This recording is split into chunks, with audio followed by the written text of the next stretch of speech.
అలాంటి వాళ్ళందరికీ కూడా సమాధానంగా కన్న తల్లిని గుళ్ళో దేవుడిని మనం వెళ్ళి చూడాలి కానీ వాళ్ళని మన దగ్గరికి రావాలనుకోవడం మూర్ఖత్వం రాసిన మన త్రివిక్రమ శ్రీనివాస్ గారు అలాంటి వాళ్ళందరికీ కూడా ఇన్స్పిరేషన్ గా ఇచ్చారు.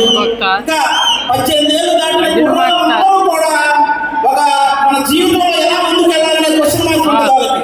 అలా ఒక వ్యక్తి జీవితం గురించి మొత్తం అర్థం చెప్తూ ఒక డైలాగ్ రాశారు. అది మన పవన్ కళ్యాణ్ గారు చెప్పారు. ఆ డైలాగ్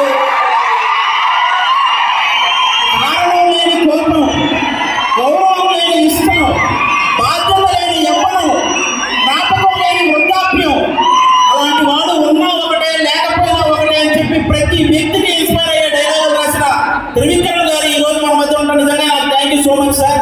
అంటే ఎవరైనా తెలుగు సినిమా ఇండస్ట్రీలో రైటింగ్ అనే ఒక విభాగాన్ని వర్ణించమంటే త్రివిక్రమ్ గారికి ముందు, త్రివిక్రమ్ గారికి తర్వాత నేను వర్ణిస్తాను. అంత ఇష్టం నాకు ఆయన అంటే.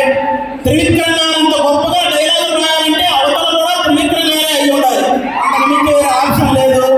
అంటే రామాయణ భారత భాగవతాల మీద పట్టుతో పాటు గౌరవం కూడా ఉన్నటువంటి గొప్ప రైటర్ డైరెక్టర్ అయినటువంటి త్రివిక్రమ్ గారికి ఒక సినిమా ఎలా తీయాలో, ఎలా చెయ్యాలో, ఎలా రాయాలో చెప్పేంత గొప్పలు ఈ భూమి మీద ఇంకా పుట్టలేదని నేను అనుకుంటున్నాను.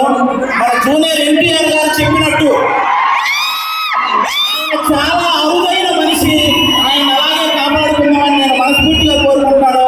ఎక్కడో పంజాగుట్టలో చిన్న రూమ్ లో డైలాగులు రాసుకుంటూ స్టార్ట్ అయిన ఆయన ప్రయాణం ఈ రోజు ప్రపంచంలో తెలుగువాడు అనేవాడు ఎక్కడున్నా సరే వాడు సరదాగానో లేకపోతే వాళ్ళ ఇంట్లో ఫ్రెండ్స్ తోనో వాళ్ళ ఇంట్లో వాళ్ళతోనో ఎక్కడో తెలియకుండా త్రివిక్రమ్ గారి డైలాగ్ ఏదో ఒక రూపంలో వాళ్ళ మీద ప్రయోగిస్తూ ఉంటారు. అది ఆయన రేంజ్.